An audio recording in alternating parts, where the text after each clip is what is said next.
This is Gerald Johan van Waas and the educational channel related with the book Sound in Form, a book about the meaning of letters and how to change the letter combinations of words into forms.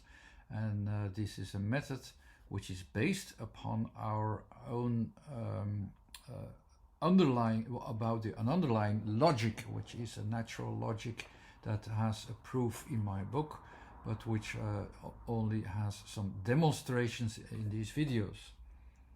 And in the latest video I already explained how we can recognize letters in the daily objects, and the letter combinations can be analyzed, and they exactly describe how they are intended, and they describe actually what is described in the words. And the question is now only like, is this the same in every language? When you compare it to the letter combinations, yes, it is the same in every language, and there's only one signification of orientation in every word, which is something that needs to be proved and which I did a couple of times, but that's not the issue today.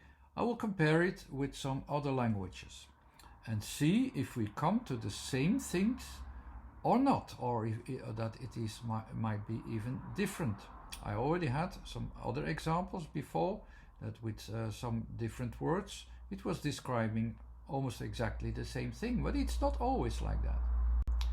We already explained the window, which was a reference that you could see through the window and make a connection from one sphere to another, and it was like a see-through, and it was like making a connection to the world. That is the association that you had in the letter combinations, and that's also how you have these extra associations in words. For instance, here with window, we use it in the association of it is a window to the world, and that is also in the another possibility to use the word window, not just as a physical window, but also in a non-literal sense. And this going from one sphere to the other is something that is recognizable in the word window. Is it the same for instance, a Dutch word? There are different words for window, but one of them is raam, and it seems the same word, but actually has a completely different meaning. And we will investigate first raam. Raam is then more expressed a little bit like this, and it reminds also of the Arias thing. So what is expressed here? It seems like by the connection of something towards a materialization is very direct. It's immediately connecting, and that's also the how the Arias character is alike, how the ram animal is like. It wants to go immediately towards the thing, and it is also the underlying expression, the figurative expression is also like going to immediate realization. It's very confrontative, it's very direct, and that's more or less what ram is about. Now, what is raam? It's the double A, and it changes the word, of course, in nature, because here we start from ra, the connection. So the connection point is not immediately to the m, so that it doubles actually the connecting point. No, it goes towards the space of what a is, the double a. It's a larger space, and it's connecting to a larger space. So like this, it's a raam. Not just once, but let's say twice, and to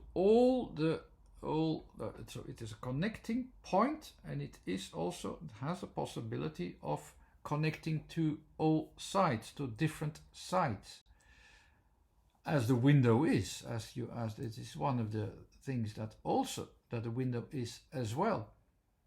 But what you don't see is that the looking through the window is just the physical object.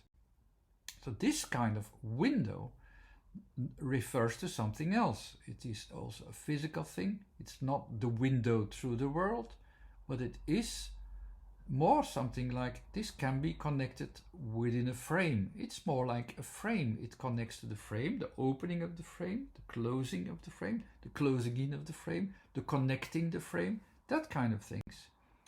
So it is already a different thing.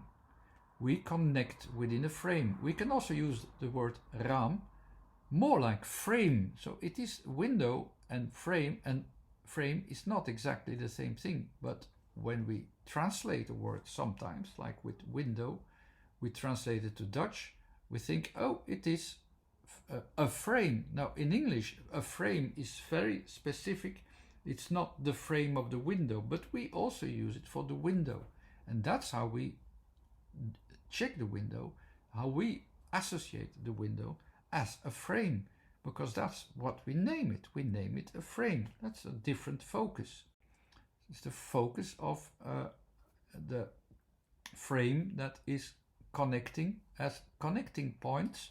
But the connecting points not for the window is like the going inward and connecting to another world. That's not the most important thing. The most important thing there is the frame perspective in general. Let's compare it now to the floor. We had already the floor, from which I said that the vowels that are used for it is the double O, because it is connecting ourselves to a space. So we look at the floor and see like it's a larger space. It's a space going from one space or from one orientation in space to the next orientation. So the double O, that's the floor.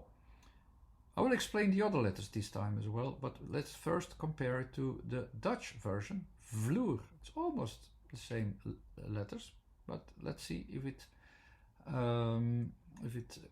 looks different. The letters themselves are not O, but U. That's already one thing. And it's the V this time, so it's the V and the L combined, it gets us to this form. The O combined with the A, as it is written, it connects us to an orientation in space with a certain length, so that's the same thing. And the R, we make a connection on this floor, so we have a connecting area on the floor.